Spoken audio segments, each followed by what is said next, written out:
లోక్సభ ఎన్నికలకు ముందు పౌరసత్వ సవరణ చట్టం, ఉమ్మడి పౌరస్మృతి వంటి అంశాలను భాజపా ప్రస్తావిస్తోందని, తాను బ్రతికుండగా ఏ ఒక్కరి పౌరసత్వాన్ని కూడా కోల్పోనివ్వనని పశ్చిమ బెంగాల్ ముఖ్యమంత్రి మమతా బెనర్జీ తెలిపారు. ఉత్తర దినాజ్పూర్ జిల్లాలో ఏర్పాటు చేసిన ఒక కార్యక్రమంలో ఆమె మాట్లాడుతూ, వచ్చే ఎన్నికలను దృష్టిలో ఉంచుకుని అవకాశవాదంతో భాజపా ఈ అంశాలను లేవనెత్తిందని విమర్శించారు.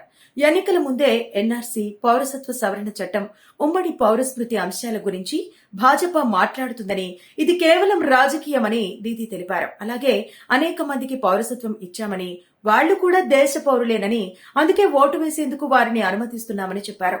వారం రోజుల్లోనే దేశమంతటా సీఏఏ అమలు చేయనున్నట్టు కేంద్ర మంత్రి శాంతను ఠాకూర్ ప్రకటించడంపై దీదీ ఇలా స్పందించారు.